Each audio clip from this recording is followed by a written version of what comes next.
Hey everybody, it's Golmadex, and welcome back to some more Magic Arena. Today we're playing another flashback draft, a pre-recorded video here. While I'm out on vacation, this is War of the Spark. A very old set at this point. I think it's been out like 7 years or something, but a very cool one, very iconic and classic, where we've got a Planeswalker in every single pack. Because of that, there's some uncommon Planeswalkers like Ingrath here that only have minus abilities instead of plus abilities, but they do still have static abilities that keep them relevant even after you've used up all the loyalty. So very solid card. I like starting with the Angrath here. It's also really flexible thanks to the hybrid mana cost. Any black or red deck can run this and be happy with it. So I like starting with that card. It's the most flexible card in the pack and probably the second most powerful, maybe a little weaker than Feather if you super build around her, but I don't think there's a lot of great combat tricks to build around her in this format. Pick number 2, we have a Lazotep Reaver, one of Black's best commons, amassing zombies 1 for a 2-mana creature. So 2 mana for a 1/2 plus a 1/1 zombie army, or make the army bigger. Goes well in an Angrath kind of deck that cares about amassing a lot. There's also Callous Dismissal out of blue, one of blue's best commons. Bounce something and amass 1 is great. This is really synergistic with these uncommon planeswalkers as well. If you've used Angrath enough that his loyalty is down to 1, you can bounce him back into your hand instead of an opponent's card, which is pretty cool. There's also Prison Realm for great removal. This is an excellent pack all around, but I really think Lazotep Reaver is strong enough we can stick to just mono black for now. Even Spark Reaper is close, although I would take Dismissal or Prison Realm over Spark Reaper. This rare is also fine. I just don't love green in this format. This isn't quite strong enough to get me super interested in it, but it is very solid. But I'm just going to take Lazotep Reaver. Pick 3, oof, one of the best uncommons, the Eternal Skylord. Jumping your zombie army into the sky is incredible. You get a super big flying threat once you cast this if you've played a Lazotep Reaver and Angrath beforehand, and even if they blow up the Skylord, you still got 2 power and toughness out of it onto your zombie army, so it's also a 2-for-1. Card is just excellent. Pick number 4. Now we have a Jaya's Greeting for a solid red removal spell. Obviously, with the cards I've taken so far, I'd prefer to end up in blue-black, but having a backup plan, getting a solid red removal spell feels good when the blue cards are not the greatest, and Bond of Insight is decent if you've got a lot of good instants and sorceries, but I don't think we're like a great Thunder Drake deck or anything. I'm just going to go Jaya's Greeting. Pick number 5. I don't love Heartfire, but it does have synergy with the minus planeswalkers, because if you get them down to like 1 loyalty, they're not doing a ton for you, so then you can sacrifice that. You can also sacrifice like a 1/1 zombie army, so it works well with the amass mechanic, but even then you do have to sacrifice something real. Almost rather take a Thunder Drake over Heartfire. I'm just not that high on it when there's cards like Jaya's Greeting in the same format. It's only 1 less damage, but there's pure upside on the card. Yeah, I'm going to take the Thunder Drake here. Pick number 6, now we can take a No Escape, which is a really solid counterspell in this format because there is a Planeswalker in every single pack, so being able to stop your opponent from casting their big bomb Planeswalker is huge. And just in draft and sealed in general, everyone's playing a lot of creatures, so the other half of the card remains relevant quite often, just counter a creature. Pick 7 is a very mediocre pack for everybody. None of these cards are particularly good. Just take a big defensive Charity Extractor, I guess. More Thunder Drakes, I guess. Not a lot else going on in the pack. Nothing here. Super filler white spells. That's about it. I'll just take a colorless card. Every Thunder Drake in the world. Black is completely cut off in this pod, by the way, it feels. We got to pick 1 Angrath, pick 2 Lazotep Reaver, and we saw basically no black cards for the rest of the draft. No relevant black cards. There were like, a 2-mana 2/2, a 4-mana 1/5, stuff like that. But that is a huge bummer because I think black is the strongest color in the set. There's tons of great removal at common in that color. It has the strongest mechanic in the format, which is amass. So I am pretty bummed here, but I don't think we really have a choice but to go non-black here, which makes blue-red the most likely deck. which is still fine. Blue and red are pretty strong colors in the format. But I would have loved to do really strong black deck on the return trip. So Angrath into Lazotep Reaver felt like a great start to that, but no one allows that. Everybody just forcing black in the pod, keeping us right off of it. Unless I open an incredible black rare or mythic, I don't think we can really justify going into the color here, as strong as it is.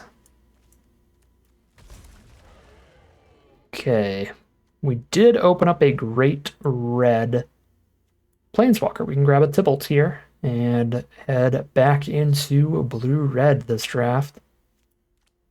All right. A little boring, but decent archetype. Another Planeswalker is really powerful. Red has a decent amount of amass to make our Eternal Skylord decently powerful as well.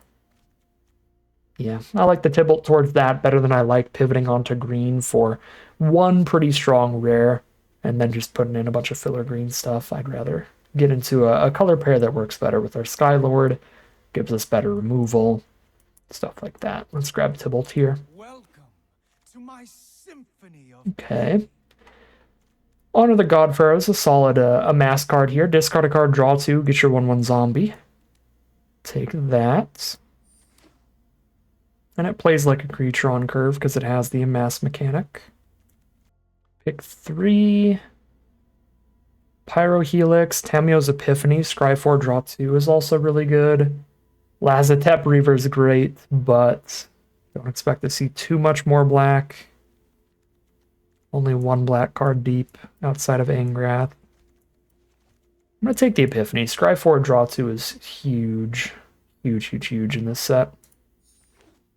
Tolsimir there was pretty busted too, but to pivot into being able to cast a really restrictive mana cost like double green white at this point would be tremendously difficult. Just drop the red and try to be blue, green, and white together. Super unlikely to go well. Okay, now this is an awkward pack. The blue card is not super playable. The red card just sucks, which leaves us with solid black cards when I don't think it's very open. I mean, we could try to go full Grixis, I guess.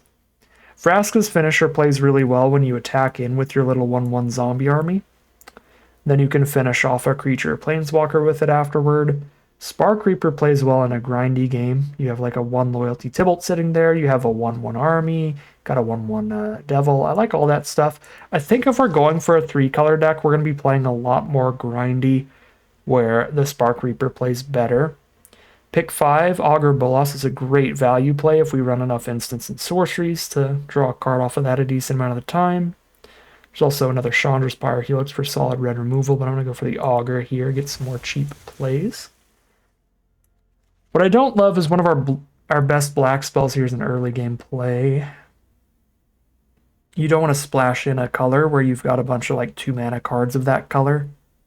Because if I'm only running like 4 sources of black, I'm just not going to have a swamp turn 2 most of the time. So I'll have to play this much later. Alright, Augur Bolas plus Invade the City, go full on instants and sorceries deck. That's a strat we can go for too.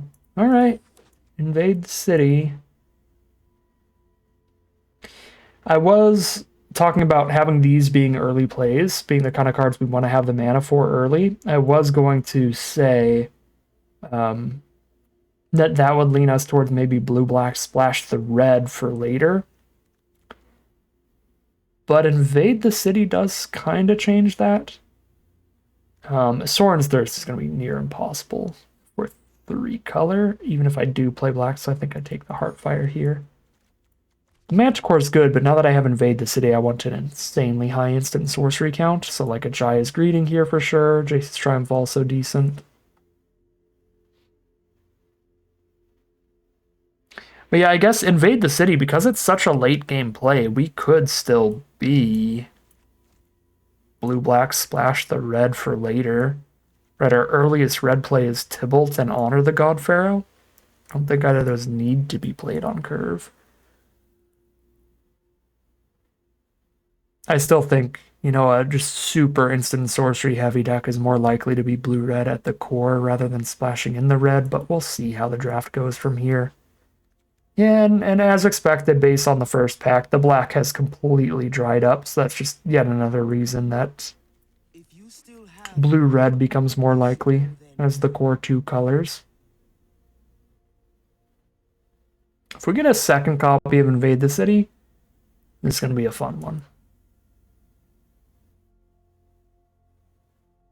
Let's see if we can open up that in the last pack. Yeah, red is wide open. Pick 11 Pyrohelix. Sure.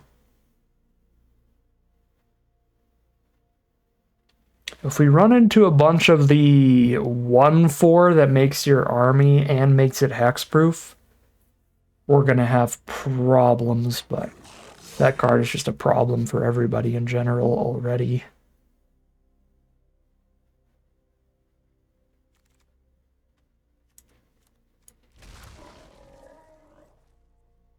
One, two, three, four, five, six, 7, 8, 9, 10 instants and sorceries already.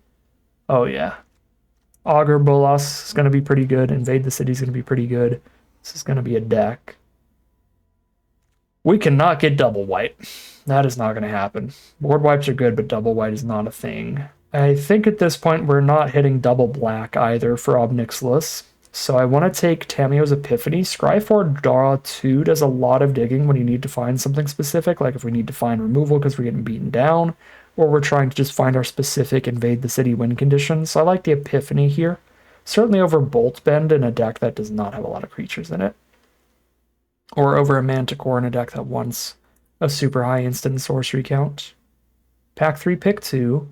Man, why do we have to open up great green rares? If we were on the Tolsimir pivot, have a Tolsimir and a Nissa in the same deck. But hey, red's open too. All these late Pyrohelixes, the late Greetings and stuff. We just didn't open red rares, which is tragic. If we got a Sarkhan instead of a Nissa in this pack, that would be beautiful. But alas, 'twas not to be. I have 2 Greeting, a Pyrohelix and a Heartfire. I think I take Triumph over Pyrohelix. I think we need a lot of card draw in this deck. Pack 3, pick 3. Another green rare. Stop. We'll take Aven Eternal for 2 blockers off of 1 card pretty early, but Spellgorger Weird could also get pretty big. My issue with Spellgorger Weird is that, black being the incredible mythic color that it is, there's tons and tons of common removal that can just kill this card easy. So when I want my creatures to just be blocking and surviving long enough to get us casting more spells, I'd rather have creatures that go wide than go tall, so I'm a little more resilient to removal. And this plays well with Eternal Skylord, which is looking a little bit lonely right now. Pick 4, I like the Burning Prophet here, so we're scrying every time we're casting a non-creature spell. But Totally Lost would also be fine in this deck, it's just a little expensive. There's one of those great black removal spells, Spark Harvest, that is sadly not our thing at this point. Pack 3, pick 5, 2 mana, 1/1, draw a card, that's fine. Or 2 mana, give our board hexproof and ourself hexproof and get a 1/1. Plus it's an instant or sorcery, which is an important card type for us. I'm taking Lazotep Plating. Second, Invade the City. We did the thing. That is exactly what I wanted to see. Almost as late as possible. Pack 3, pick 6. There's only 2 other opportunities to have opened up another one. Pick 7, Skylord is kind of criminal, but I'm happy to reap the rewards of that one there. I mean, that's obviously insane with Invade the City, too. All right, we've got a very real-looking deck this time around. Pretty pumped about it. Again, not in, like, the strongest color pair. Didn't get to play black again. But this looks like a much spicier blue-red build because we've got multiple Invade the Cities here. Yeah, there were a couple different ways that this draft could have gone well. I'm happy with the way that we did it because I think that we drafted about as safe as possible. This was like the safe way of this draft going well, is ending up in blue-red, right? The more obviously open colors, some strong colors in the format, stuff like that. But this draft also could have gone well if we full pivoted on the green-white rare. that could have also gone well. Or if I just hopped into green or white earlier, but I don't remember any particularly powerful reasons to do so throughout basically the first pack. I think it would have been pretty unlikely to end up in green or white there. But if we randomly somehow did, we would have ended up with a really great deck, so. Those were really the two ways to get a good deck here. Doing it the super safe way like we did here, ending up in blue-red, or the super just flip the deck around into green-white, or randomly end up there. I don't think I'm playing either of these in this deck, because it's like so focused on the massive instant sorcery count. I'm not cutting any of those. Any of those 14. Thunder Drakes actually look pretty decent here because we've got a lot of 2 and 3 mana instants and sorceries, multiple that draw spells. So I don't really want to cut any of those. I think I'm just cutting Manticores. They're just so high mana. It's probably a 16 lander with all our card draw. So I think this is the 16 lands we want to run. Or the 24 non-lands we want to run to go with our 16 lands. Yeah. This looks so reasonable. Double Manticore on the side. So if our first couple games go insanely long and we think the 6-drop would have played better than one of our cheaper cards, we can throw that in here. Spicy deck is spicy, and it kind of built itself during the draft. We've got the full deck at the ready already, no deck building required, so let's just hop right into the gameplay and see how it does. All right, here we are on the draw for game number 1. This hand looks pretty great all around. I have an early blocker with Burning Prophet. It's going to set up our draws with all that scry. We have an early removal spell to Jaya's Greeting. And then once we've stabilized the board with removal and tons of blockers off Tibalt and Prophet, we've got the big card draw to dig towards our finishers with the double Invade the City in our deck. So really a big fan of this hand here. Our opponent's on Golgari, some green and black stuff there where they can have some really big creatures out of the green, some really efficient removal, and a mass stuff out of black. And they are just ramping straight up into the goodies. So I'm a little worried here, but we've hit Invade the City, so we know we're going to be topping off our curve with massive threats eventually that can compete with the size of the big green creatures, which is nice. And I can start off a little bit aggressive here, although I doubt these are going to be able to attack it again next turn, as they're going to have 5 mana up to play a big blocker, so we'll see what it is. Our burn spells should be a little awkward in this matchup because they're not going to be able to kill the big creatures, so the removal we have out of this color pair is just not super good against the big stuff. Oh, they're taking another turn off just to set up more mana here, it looks like. Okay, we do get to get another hit in here. I can't double spell, so let's just play Epiphany.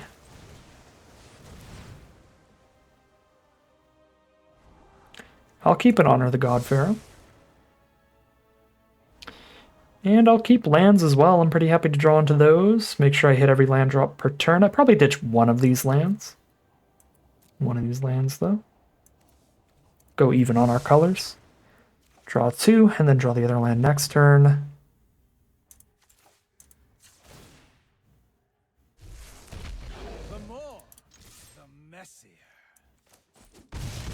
If Epiphany surveilled instead of scryed, it would be really good in this archetype. Then I could surveil a bunch of instants and sorceries into the graveyard for Invade the City. But I'll cast them all too. So I definitely want to cast at least one copy of Honor the God Pharaoh before the turn that I play Invade the City, so that the giant army attacks the second that I play Invade the City. So I think I'm on Honor the God Pharaoh over Epiphany here, so actually I'm just discarding this land and drawing another one soon. There's a bunch of open mana here, which is concerning. Something's going to die on this attack, probably Burning Prophet.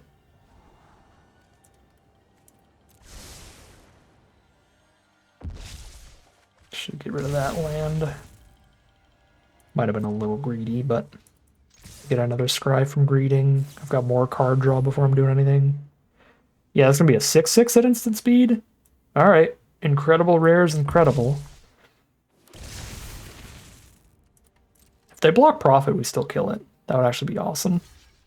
Let's go. Thank goodness. All right, and I'll keep land 6 here. Lock that in.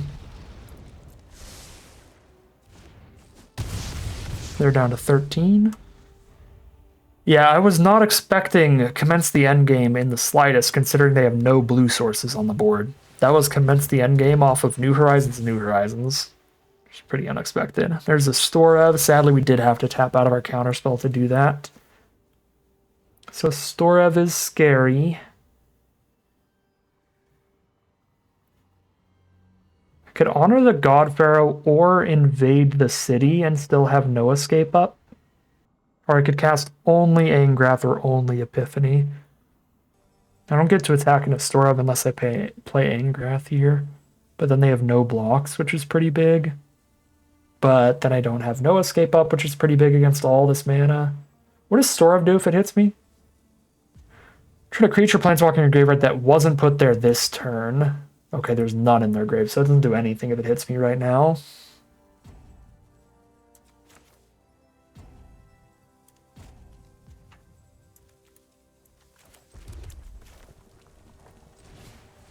I think I'm ready to take a bit of a beating here.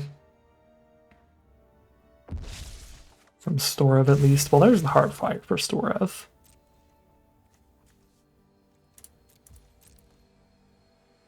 Alright, so let's make sure we don't get bombed by having the no escape up, and then we'll just invade the city and hit for 1,000,000 next turn. Probably lethal. Invade the city plus Heartfire to the face. Okay, that's pretty good, but I can't counter that. That is going to make it really unlikely that we lethal them with invade the city next turn. Okay, that 100% gets countered. Okay. So, yeah, 4 mana to play Angrath plus invade is pretty good. Still like land 7.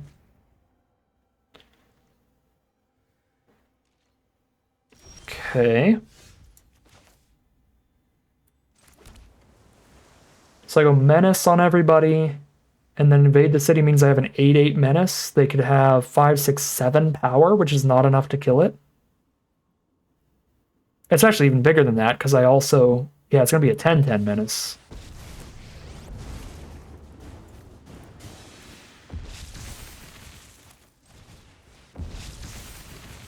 Whee! So I'm just killing the last step Reaver, sadly. Which is why it is a little bit of a bummer I couldn't counter that. So they just untap, and then if they have a Spark Harvest to kill the 10/10, then that's rough. We're going to have to draw pretty well. Try to draw another Scry 4, draw 2 or something. But if they don't have a Spark Harvest, that's kind of the only spell they could have to kill a 10/10. The green spells are not going to kill it. And the... kind of double blocked to trade there, but Planeswalker still dies. Wow, that picks up cards even when it damages Planeswalkers? It doesn't have to hit a player? Gross. Well, that's obviously pretty frustrating. I probably should have traded the doubles into the Storev then. Oh my god, they have the Spark Harvest too?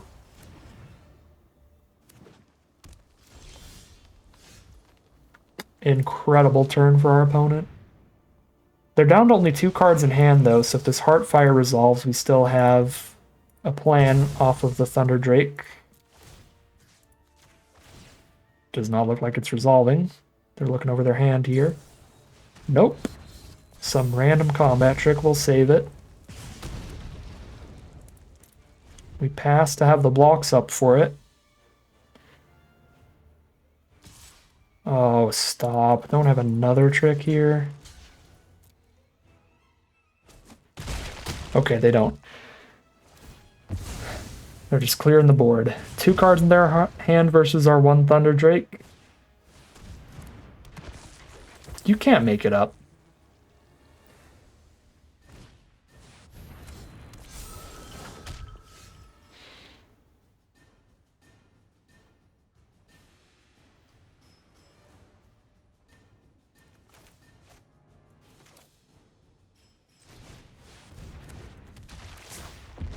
double Storev. Play around with the legend rule. Ay, ay, ay. So they can just pick up their first Storev to have a backup, or they can pick up Lazotep Reaver to put a bunch of blockers on the ground. With the blockers on the ground don't matter. Kind of just all in on like top decking my other invade the city now. Double Storeved.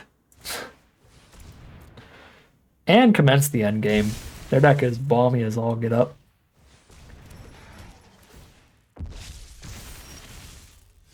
God dang it. This has been the most depressing return trip to War of the Spark that I could have ever ended up with. You can do cool synergistic things in this format. You can win without opening bombs.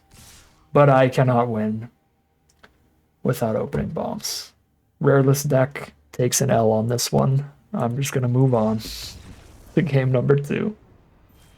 Here we are for game 2 on the plane. No red source is a definite issue, but we're running equal sources of blue and red in the deck, so should be able to hit one relatively soon, and we hit it immediately. Augur Bolas, we have at least 14 instant sorceries in the deck, so odds are good on that, and we did hit a Jace's Triumph. So we are rolling. We are playing against the menace of the format here, blue-black, the strongest archetype with all the amass goodies. But we've got a great curve out here. Let's go turn 5, 3-drop, 3-drop, 2-drop to go with Thunder Drake. So we go Thunder Drake on 4 here. Yep, there's one of those mythic amass uncommons. The Vizier the Scorpion to have the Death Touching Army to hold everybody back on the ground. Keyword being on the ground, we have flyers here. We're going to be getting damage in. I also do have the removal for the Vizier, so it's going to be draw 2, kill the Vizier next turn. Alright, opponent passes through. Here's our double spell turn. Oops, from opponent, so I think they accidentally AFK'd. I was going to say, these lands look like a different border. They are. They are the Universes Beyond border, some Lord of the Rings mana over there.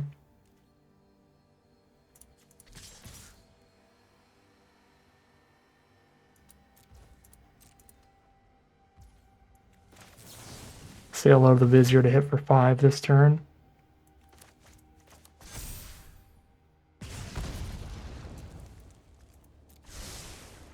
Not in love with Totally Lost. If I can hit a 3 mana or less card that I can cast during my main phase, I can buff the Drake again, which would be pretty big.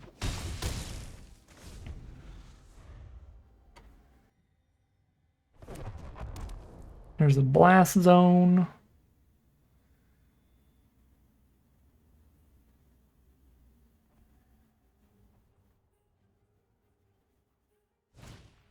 Dismissal to slow us down, pick up the Drake here.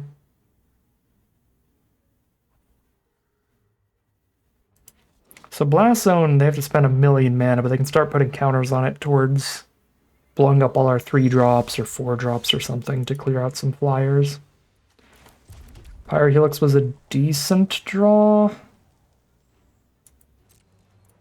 Because I can technically double spell with the Thunder Drake, but I don't want to because I want to be able to Pyrohelix the Vizier, so not perfect because I'm not getting the counter on the Drake, but still good for dealing with the Vizier. Eternal Skylord. Alright. New threat has arrived.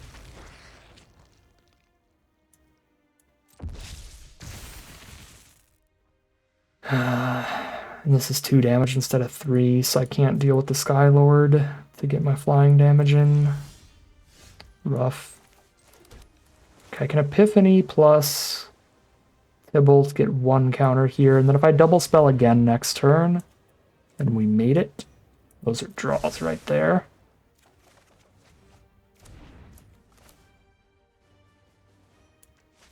Fade the City's kind of clutch here, actually. Kill that flying army, or kill Skylord.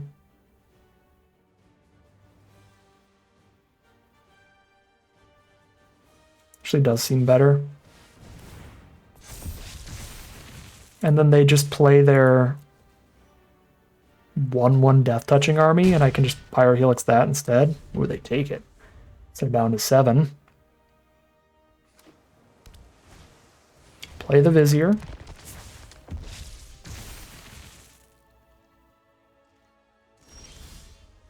Honor the God Pharaoh is the draw. We definitely get a 4/5 Thunder Drake. 5/5 zombie army already works. Let's just get the 5/5 zombie army. What on earth do I ditch? No escape because I'm just on full aggro here? Probably. With the Thunder Drakes. The Thunder Drakes are awkward with the counter spells because I keep wanting to double spell during my turn. Profit.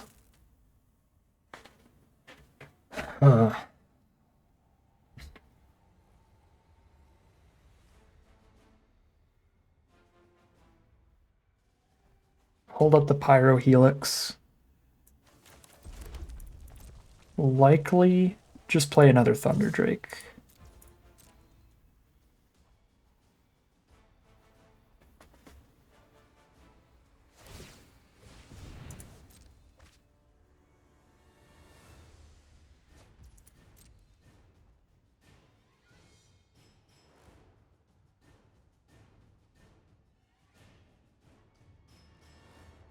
I mean, if they take the 5, I'll just shoot their face.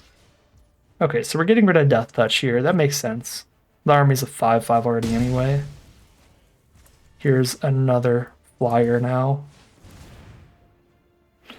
Technically, if I cast Thunder Drake pre-Honor the God Pharaoh, this one can be a 3/4 instead of a 2/3 as well, but then I wouldn't have the options of all these other flexible plays based on how they play. So I think it's better to have a slightly smaller Drake to have the Pyro Helix option if they just take it or something. A lot of mana up here to try to just go for lethal.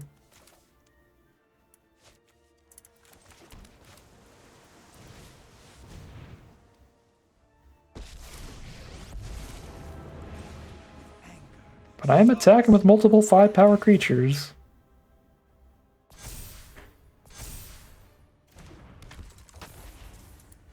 I'm going bold on it. I want to get some revenge. I want to get a kill here.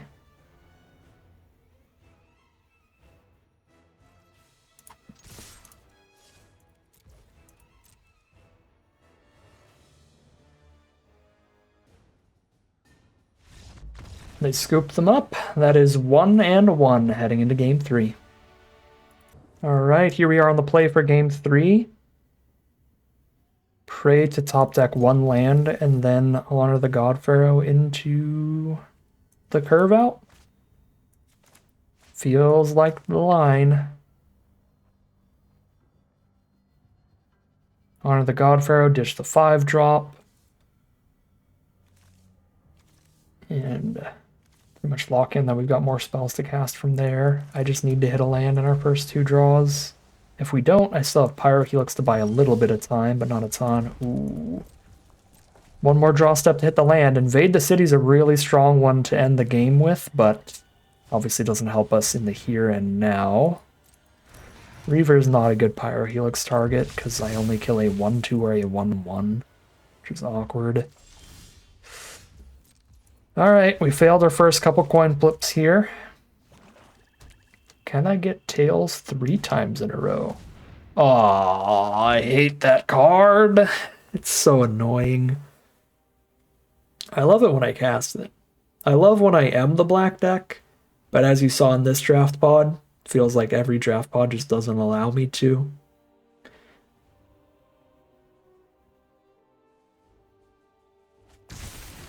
Yep. Get rid of Honor the God Pharaoh is the choice, and now we're pretty doomed. Because I didn't hit the land in time to play it before their Toll of the Invasion. So they just thought sees our card draw out of here. There it is, right on time. Exactly a turn too late. My only choice is to invade the city now for a 2/2. Or do nothing. I think it's honestly better to do nothing. With the way our deck is made to be built around that invade the city. can't believe just turn 3 Toll of the Invasion. His hand would have been straight gas without that. The Honor the God Pharaoh this turn. We just get rolling. Alright, we're still not under a lot of pressure. How do you miss in a 14 instant sorcery deck, Bolas Augur? Absolutely rude.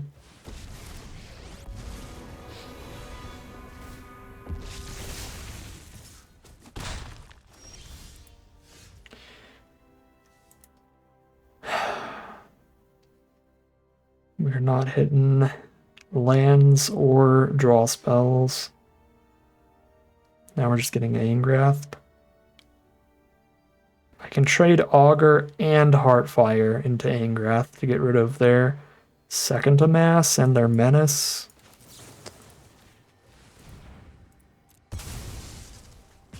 It's not a very good deal because they already got a 2/2 out of that, and I'm spending 2 cards to kill it, but it's all that we have access to.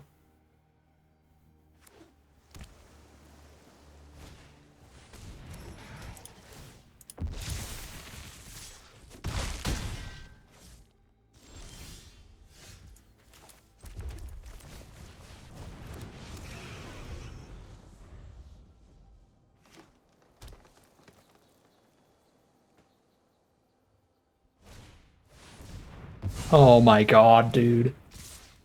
I just got thought seized into land destruction. Hitting the land doesn't even get me out of this because now I'm not playing the 3/3 against the 3/3. I'm still getting beaten down at 8, take 3. And that was removal plus land destruction at the same time, so my initial 2/3's gone as well.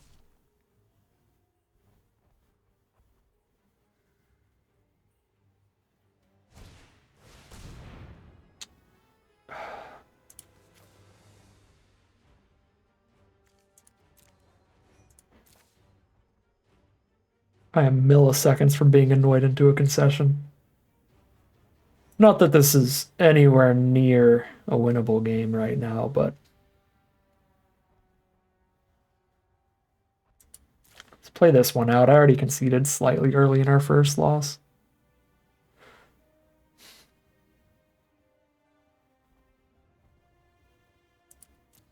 There's no way I can survive an Aingrath giving everybody menace, so I have to just let them toll this invade out of my hand. God, man.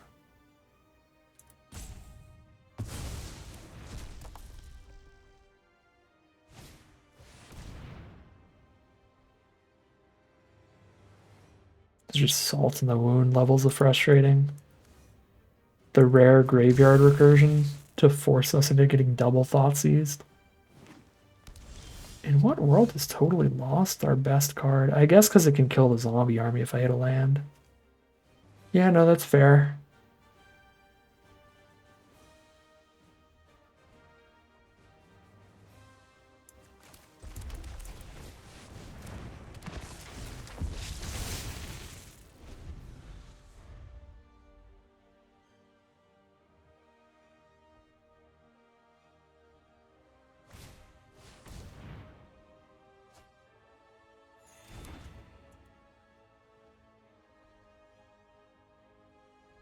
Five army is still fine. Still have the double block for that. And then the rest of their board is meaningless.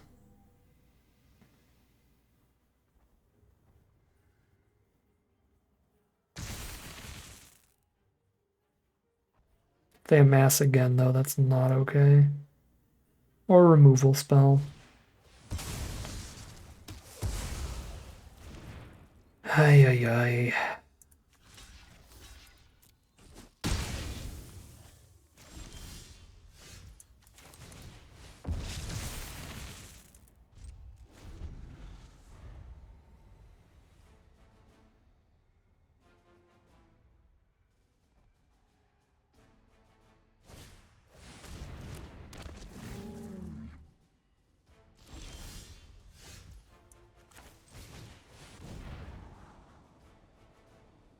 I don't have the mana for any of this, so I just die if I put those in hand. I just play a land pass and die on board.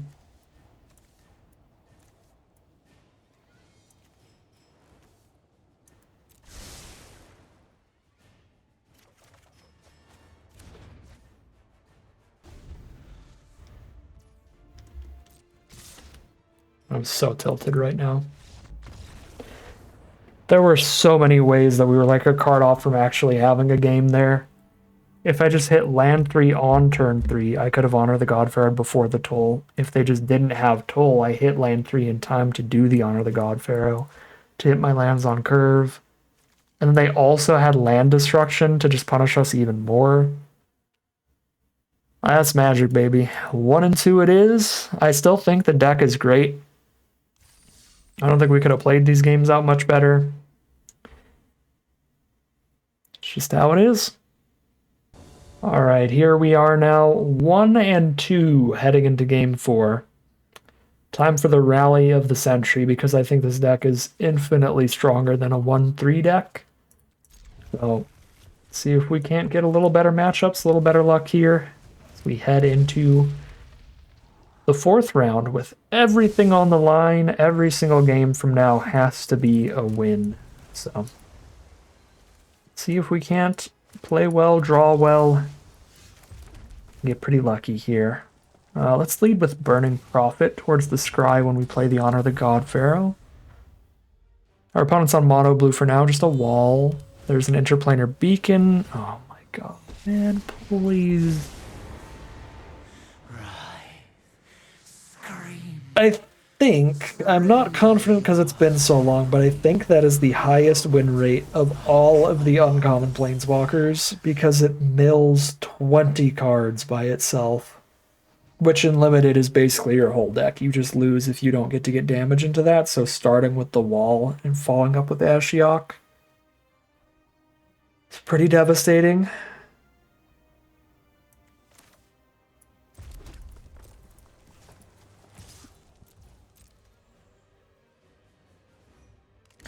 If we hit a good card, we scry it to the bottom. If we hit a bad card, we keep it on top.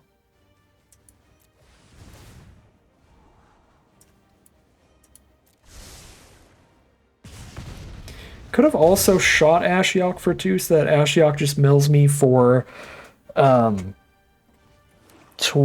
total, but that is still enough to win the long game against us because our deck is absolutely full of card draw, so I just gotta hope I can get the kill here. Oh, man. They followed up with the bounce spell, so no hit on Ashiok.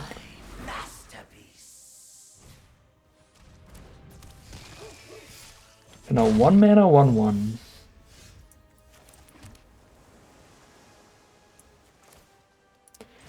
Give me a burn spell, please. Thank the Lord. We have a chance. Resources have been expended, but Ashiok is gone. I have 20 cards left in my deck to find a win. I've got draw 8 in my hand, which is quite a lot of mill. And I've got the 4-drop now. Here's the double creature on blocks. If we stabilize, I can have a long time to turn this game around. They build one of our invade the cities, but not both of them. It's the Mythic Dimir Uncommon, the Hexproof army.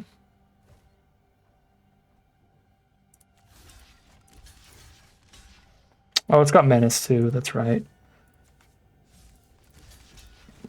So we gotta take 3 this turn.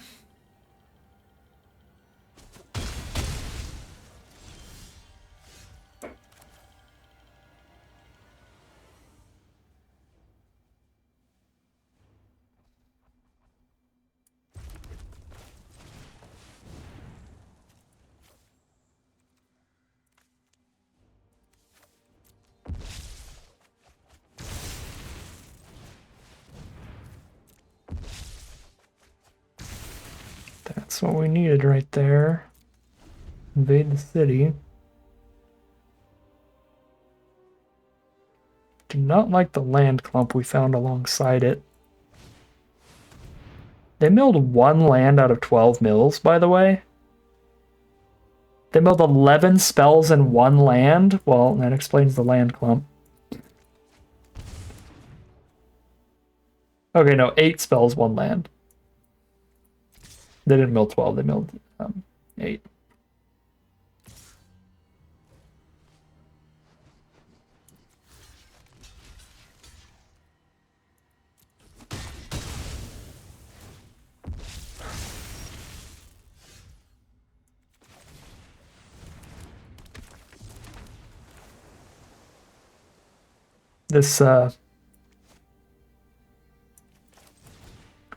This 2 draft Return to War of the Spark is going to be so depressing to watch. Don't worry, Real Gauntlet is super happy right now. Modern Gauntlet, at the time of you watching this video, is currently on vacation having the time of his life. Past Gauntlet, currently recording this draft, is falling out of love with one of his favorite formats.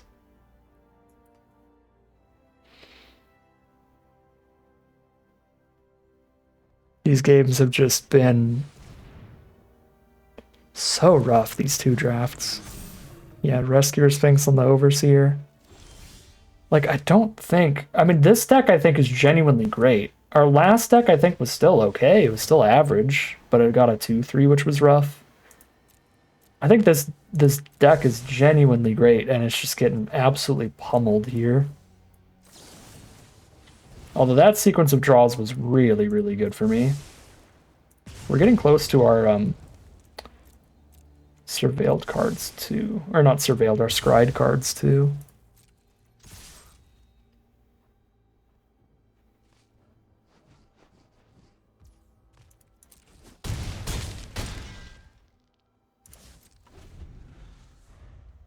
Still hit for 4 in the sky every turn. Even if they play the Gleaming Overseer, so I think I just allow it. I don't even need to Greeting the Army. They can have the 3/3. Do kind of want to kill the lifelink though. I don't need Greeting for anything on board if I can no escape whatever they cast. Can still win off of that.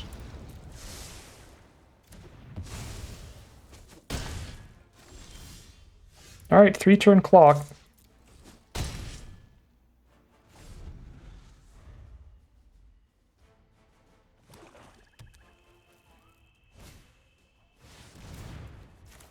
Oh, that gains them life. Still a 3-turn clock, but not great. Ooh. Okay. Now I have the counterspell for removal. Definite keep. Please be still in this game. This would be the Rally of the Century. This is a really important run to rally. Because if I'm out 1-3, it's genuinely going to hinder my enjoyment of this format overall. But if I can rally and I can get a reasonable run on this one, at least like a 4-3 or better, then this would still be an all-timer for me. Just had a rough go this time around. Can't block because I need flying.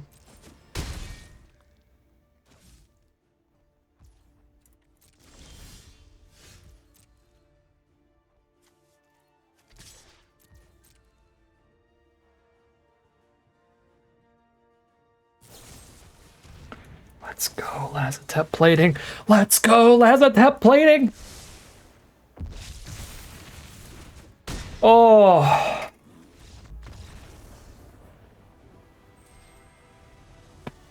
Almost got Ashioked out of the run. Get our head back in the game here. We're 2-2, and the rally continues. 2-2 heading into game 5. All right, on the play for game 5, Burning Prophet and Augur of Bolas are great 2-mana plays in this deck.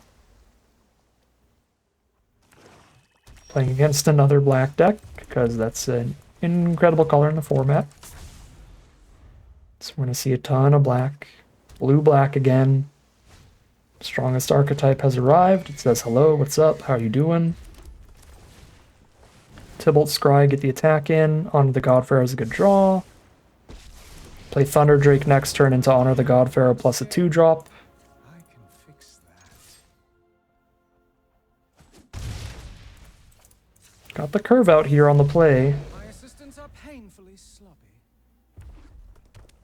full Grixis from our opponent. Natural 3-color, all basics, but they've got all 3 of their colors turn 3. Pretty good draw. There's the Spark Reaper. Be kind of chunky on the ground. I don't mind greeting the Spark Reaper. That's my job.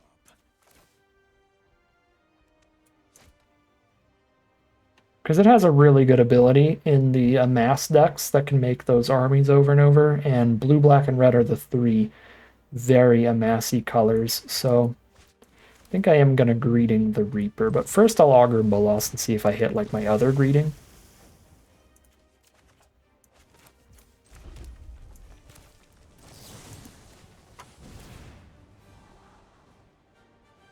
And 5 here. No, I'm just going to play a Thunder Drake. Cool, ditching that. You know what? I think I should keep that though, right? Because then I just play a Thunder Drake and I also have the land to discard to Honor the God Pharaoh, or play it and play 3-drop, 2-drop if I draw a 2-drop on that next turn. Sorry, Tibalt. Sacrifices must be made to keep the beat down rolling in.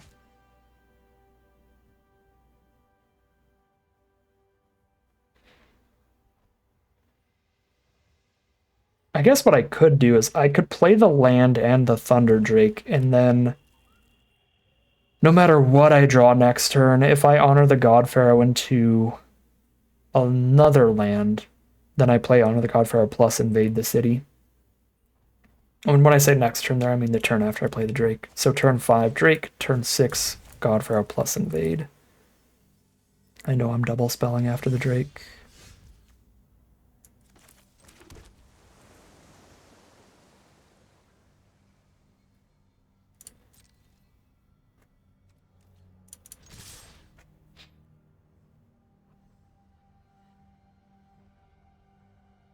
They have to double spell to make Strix big enough to eat one of the 3 toughness cards, so I'm just going to attack all since they can't block it anyway.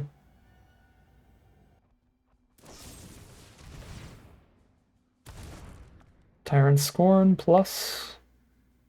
This is super fine. If it gets them to cast 2 full-on removal spells to kill all these small things, that gets it out of the way from killing something bigger later like Thunder Drake or the giant army off Invade the City.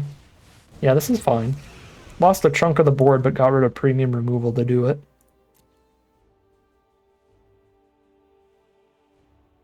I mean, not really that premium, just deal 3 or destroy a 3-mana value lesser card. But the deal 3 would still be able to kill this gigantic Thunder Drake.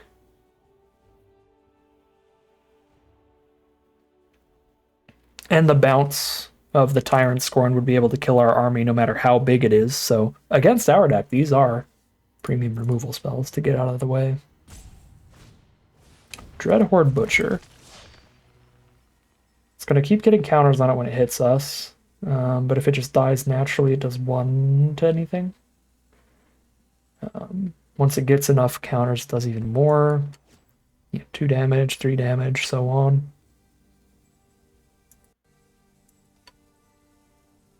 They have to clear out Thunder Drake if they want to attack with it here.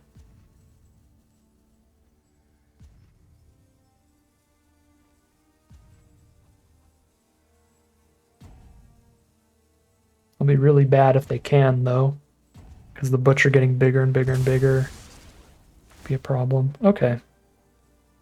This is fine. Sack the Butcher to kill the Drake. So now their only threat is the Strix. We're at 20 life right now.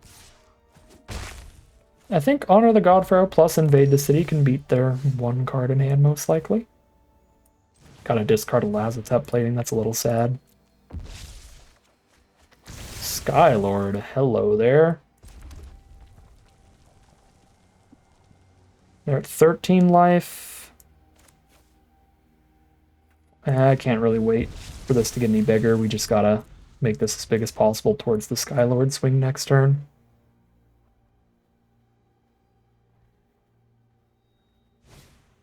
Dismissal, sure. Still have the Skylord to regain my army. They have one card left in their hand, so either they top deck Dismissal or this card is the top deck. Oops from opponent? Oh, because they're going to play a non-creature spell. Post-combat, sure. Here's Skylord. The board is even. We have 3 more life than our opponent. And I hope... I shouldn't have played that land, but I was going to say I hope our deck has more card draw than theirs, which means that ours has better top decks, because we have double Epiphany and an Honor the God Pharaoh still in our deck. So I do assume our deck has better top decks on average. I think we're decently favored, but depending on the quality of bomb rares in their deck, maybe they have some bomb rare they could hit and we just die. But there are also blue decks, so maybe they have like 2 or 3 Epiphanies of their own, and we have equal likelihoods of drawing into draw spells. Alright, they're down to 2. We hit nothing but creatures off the top. It looks like they probably hit nothing but lands. Herald of the Dreadhorde on the ground. There's the GG. Yep, they flooded out, and we are 3-2.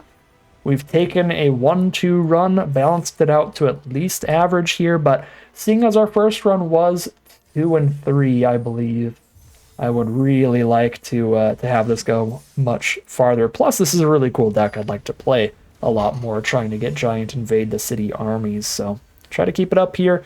3-2, heading into game 6. Alright, we never want to start with Invade the City in our hand, but I do like starting with turn 2 Prophet. We have both of our colors. I don't think I can mulligan this, but it actually is pretty close. Because if I don't draw any other spells, then we're not really doing anything after the Burning Prophet. But there's a plating, which is good enough for me. Make a 1-1 and scry one.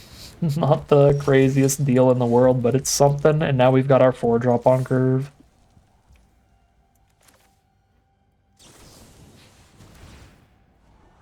Scry into an Angrath? Oh yeah. That's pretty good to go with our army.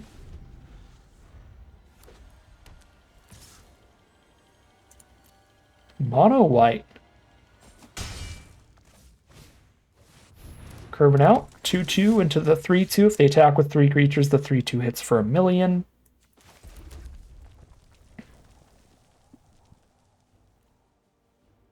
Angrath for Menace hit for 5. And they crack back at the Angrath. I think I'd rather Thunder Drake. I don't really want them to be killing Angrath that easily.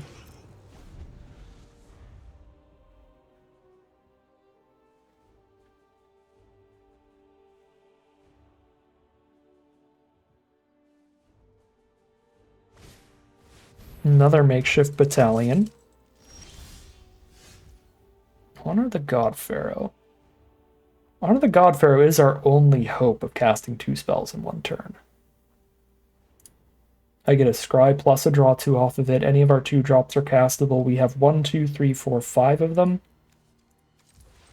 It's not an incredibly high chance, but it's a chance. I'm gonna go for it.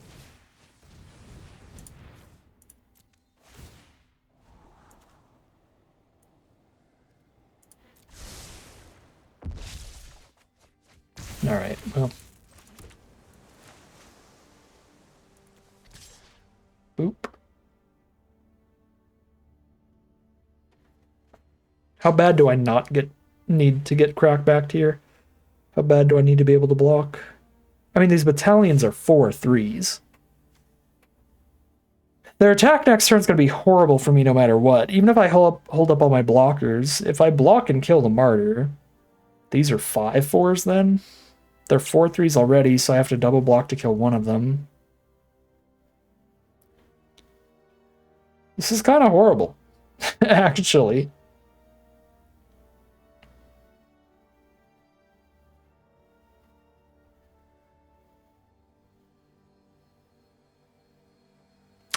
Yikes. Yeah, no, I really needed to find some burn there. They have like a combat trick to go with the double battalion. This game is over if I try double blocking. But if I attack all, they just attack for 10. There's no way we could come ahead after that. My God, this is bad. All right.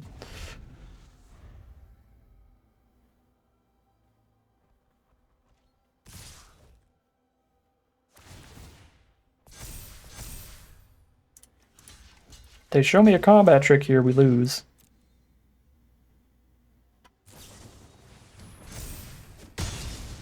I'm so mad right now.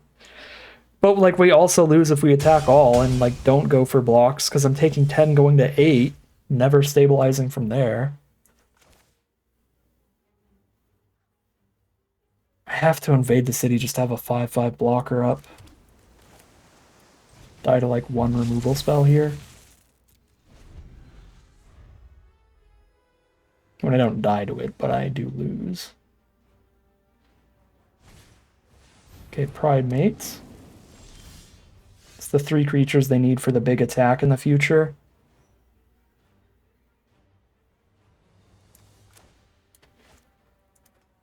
Okay.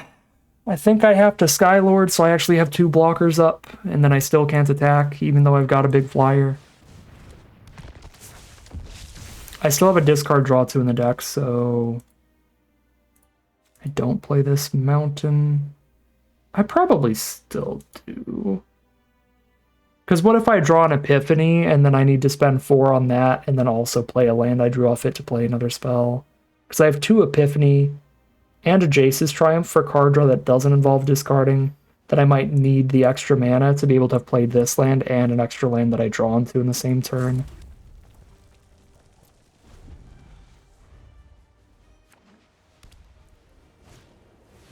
Another Pride Mate. That is what I was talking about, right? Now I can Epiphany into a land and play Angrath in the same turn because I played that land this turn. But if I didn't play that land this turn, I could only play up to having 3 mana up after the Epiphany. Okay, I shouldn't have let Auto Tapper do that, because now I could have kept an island and still played Angrath, but because I tapped this much red for literally no reason, I don't have double red for Angrath up. Appreciate that one. Auto Tapper. But that's on me for not paying attention. Hey, we hit the land anyway. Is it still better to hold up Pyro Helix?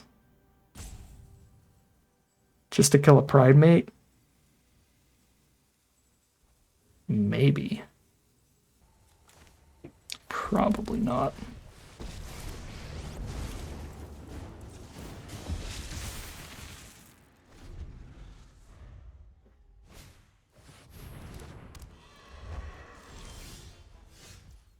Okay. I killed him in 2 swings.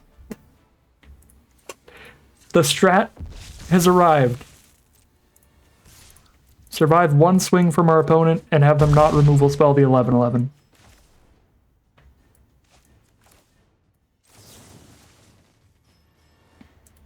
Kill this while they're tapped out, I think.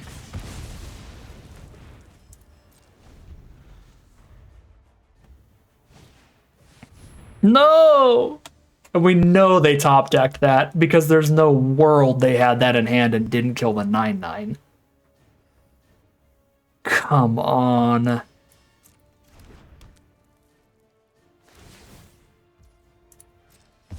Still got win cons. I got my second invade the city. That's the biggest one.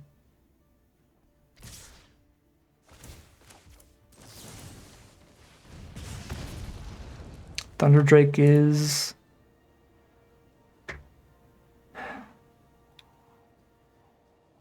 good enough. I probably should draw it.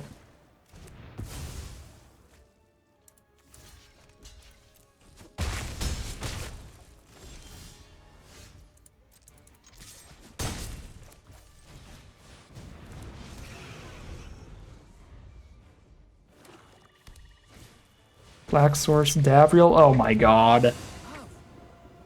That shoots me for 2 every turn no matter what I do. Why not?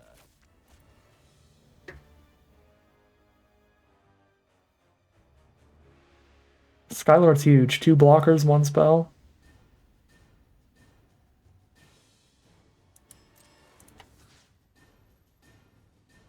Then a lethal swing next turn. They have a black mana now, so they probably also have removal they've been holding on to. What happens if they double block Skylord? It ain't good.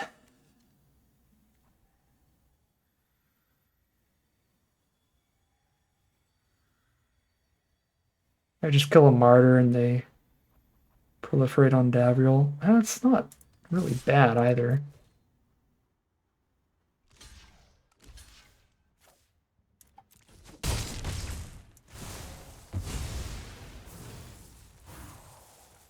Do that for the chance that they don't block there.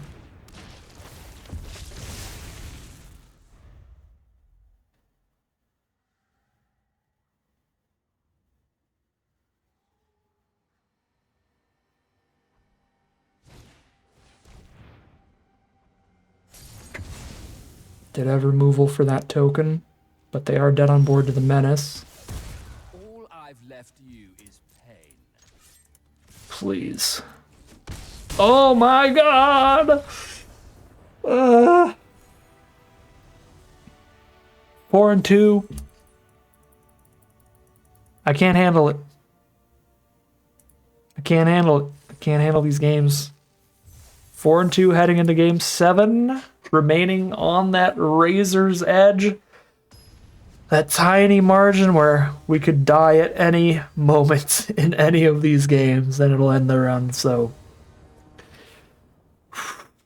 give me all the gas, please. This is a lot of gas. It is a little concerning, though, because we don't have early blockers. It's all 3 mana, then we have Honor the God Pharaoh. Our opponent has all of the fantastic emotes. Enjoy that a lot. Leyline Prowler. I have the 2 damage removal spell in my hand and not one of the 2 copies of the 3 damage removal spell. Thank you, RNGesus. Honor the God Pharaoh. Ditch.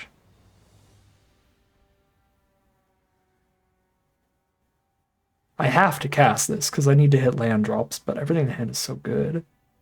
I probably have to get rid of Pyro Helix because they're green-black, so their stuff's going to be pretty big. We know the Heartfire can kill the Prowler. You're a turn late, Greeting. And our other spells, I think, are just too strong. Oh, no. Oh, God. Oh, God!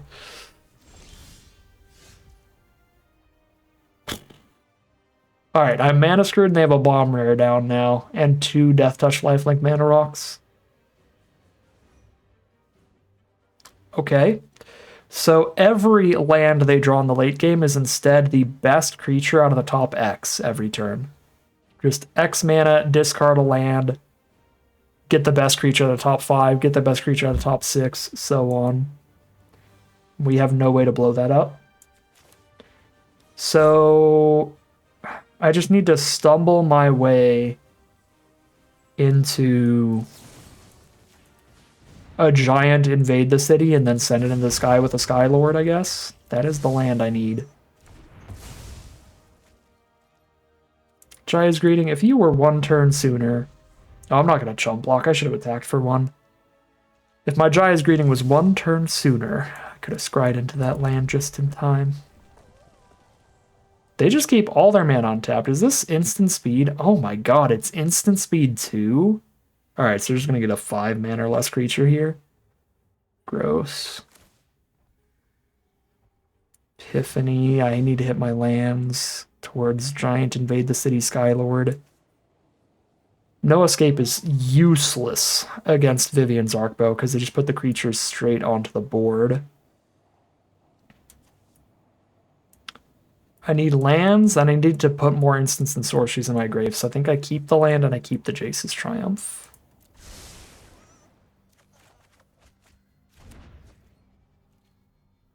Oh, I didn't know I was discarding the hand size. If I was discarding the hand size, I might have kept No Escape just to discard the hand size this turn.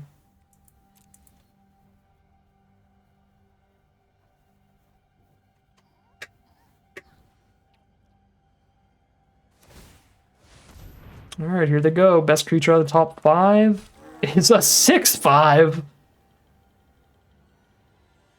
That is out of reach of every red removal spell in the entire set.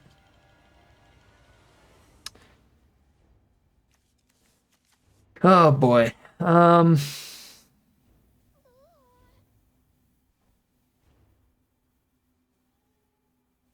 Probably don't have mana for Epiphany for 4 now. I might have time to go Triumph plus Heartfire in the same turn, but definitely not Epiphany now.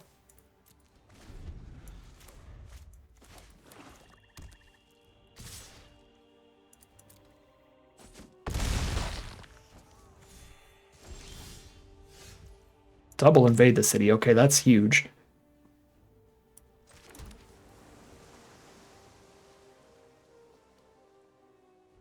I can cast one of these to try to block the Challenger Troll then, with the Lazotep plating up. The problem with this play is if they have instant speed removal and a second removal spell. To where they instant speed removal this, and then I plating, and then they just untap and removal spell it again. But if they have sorcery speed removal, we're fine. Or exactly instant speed make me sack a creature? Oh my god. Well, I gotta sack it anyway. It could have been sorcery speed make me sack a creature too, but the fact that it's sack a creature when I have the hexproof trick...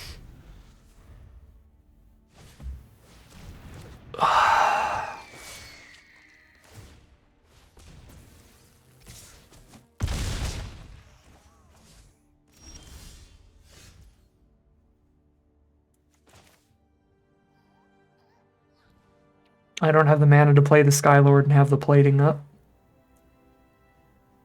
So I gotta just take the flying hit again. They have double make me sack a creature, I'm gonna lose my mind. But we rallied to 4-3, which is respectable. These games have just been comically rough.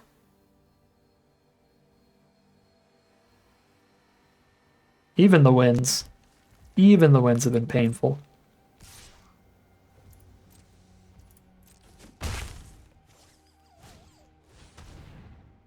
Wow.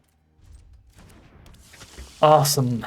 I get to die to Vampire Opportunist's ability. You got me. 4-3 it is.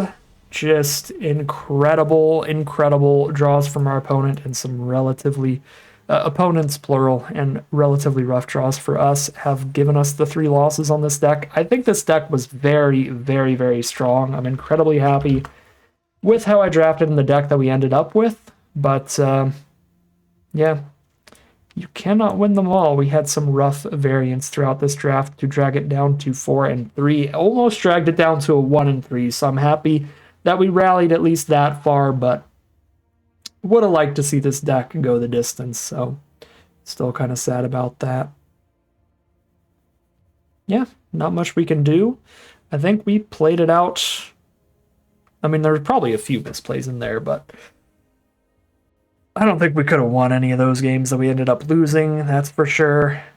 And we definitely could have lost some of those wins. Those wins were really, really close on multiple occasions. So if I played really sloppy at all, I think this deck could have easily been 1-3, maybe even 0-3. So did about the best we could here. I think we ended up with the safest strong deck we could have ended up with in the draft pod, and won a lot of games we could have easily lost. So 4-3 is just how the cookie crumbles. That's just the record of the day. But that is going to end today's video. As always, I'd like to thank my patrons and YouTube members for their support, as well as you for watching this video. If you're interested in seeing some more, you can always like, comment, and subscribe to tell the YouTube algorithm to send you more in a recommended feed. If you'd like to catch me live, you can check out the Twitch channel in the link in the description below. And if you'd like to support the channel directly, you can check out the Patreon link in the description below. But other than that, as always, thank you very much for watching, and I'll see you again soon for some more Magic Arena.